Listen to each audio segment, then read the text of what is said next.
Welcome back to Newsday. Now, as Africa's youthful population grows, so does the urgency to reshape education across the continent. In Nigeria, where educational needs vary widely, personalized learning is emerging as a game changer, offering students tailored paths to success and unlocking potential in ways traditional approaches often miss. Experts say personalized education does not just improve academic performance, it cultivates critical skills like problem solving and adaptability, while innovations in educational technology are making it feasible even in remote areas where tablet and digital resources are helping bridge learning gaps. For a chat on the topic of revolutionizing education in Africa, we're now joined by athlete and educationist Sylvester Juwe.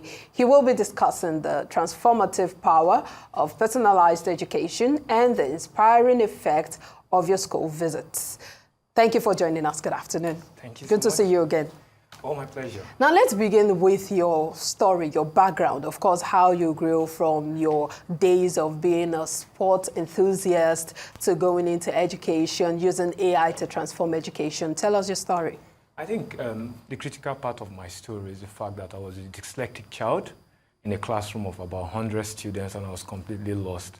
That kind of gave me, that's growing from that background and actually emerging and doing some of the things I've done in life, it gave me that belief, deep-sitting belief that every child can make it if given the support and tailored support. I emphasize the word tailored.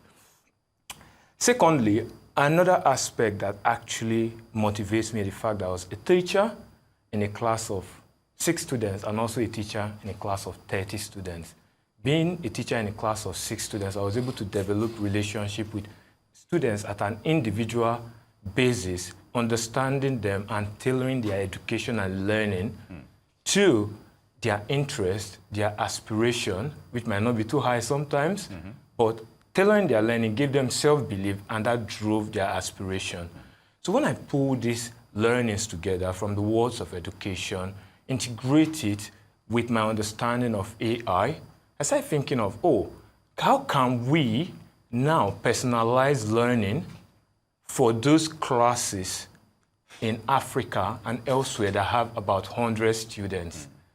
So we started developing a solution, this solution that would be the personal teacher in the pocket of the students that learns the students and teaches the students according to their own profile. So that's the journey, kind of.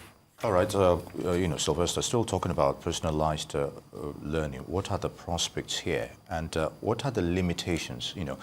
Earlier on, we're talking about the issue of the rural, in terms of getting education to rural areas and all of that. So, what are the limitations? What are the prospects? In terms of adopting this.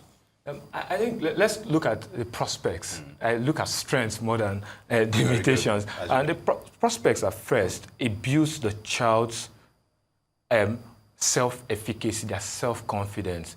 Because if I'm able to learn something using things I understand or the knowledge I've built over time, then I become more confident in my ability.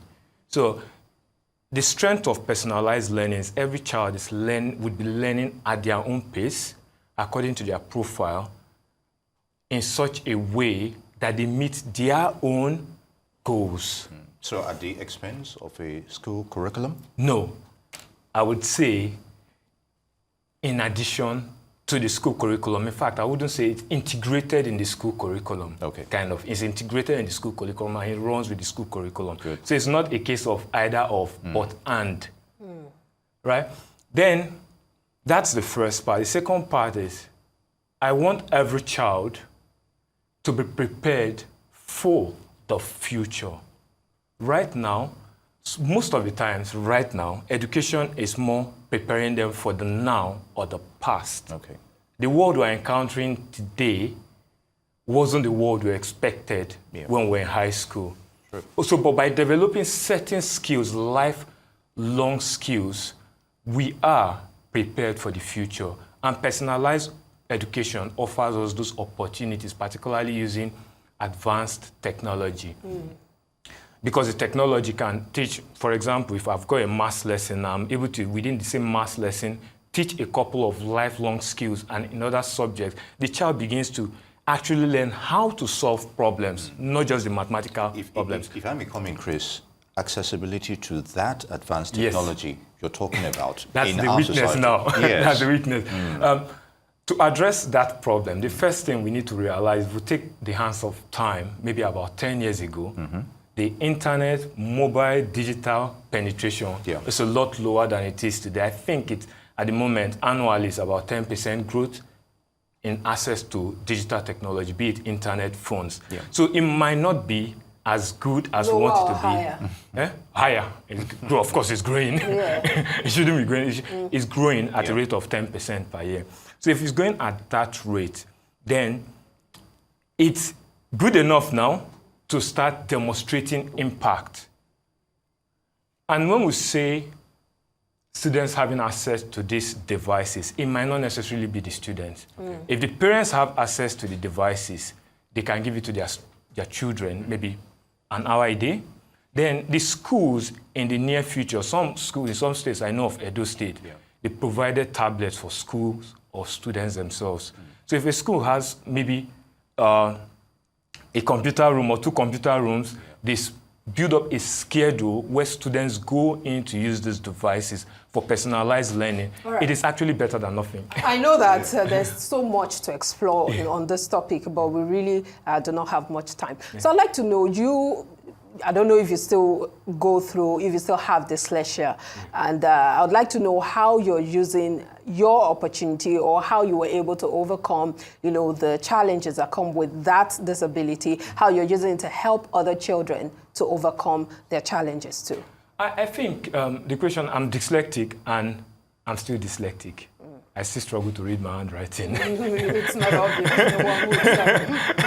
But I think going as a role model to children and telling them my story kind of makes those children believe more in their ability. A few weeks ago, we went into school, myself and some top elite athletes, Ese Brume, President Ochonogo. We went back to our roots in Warri, speaking to students and kind of inspiring them. Not just using my being dyslexic as an example, of course I said that, but more importantly, that look, we all went through what you're going through, but there is hope if you believe, you persevere, you're confident in your ability. Sorry, if I may button, what's the prevalence like? How much of children do we have being dyslexic? That's a difficult statistic. I won't really know, but I know it's a significant proportion of people. And when we say dyslexia, it's not a limiting factor, in my opinion. It's a learning disability. But it shows you're stronger elsewhere than maybe pronouncing, reading fast. I do not read fast. I take my time to read, and sometimes I skip words when writing. But then I know that the elsewhere. The reason I ask that question is if people are aware, if, in this cultural situation or society that we're in, some people, if they find their children having such disabilities, they tend to go spiritual and so that's why I asked that question. I think, in my opinion, dyslexia, when I was in Nigeria, I was never spotted.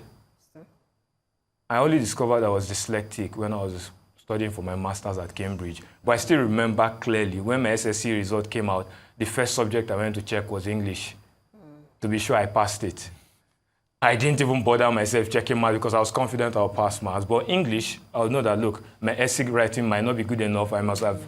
So I was more interested in the English. So I think the key here is people understanding that this is a disability that demonstrates strength elsewhere, and the importance of the child being more confident in their ability using things like sports and other ways. Very good. And on that note, because of time, we'd like to thank you very much for your thoughts on those issues, Sylvester. Juwe, athlete, educationist, I'd like to thank you for your time. My pleasure, my pleasure.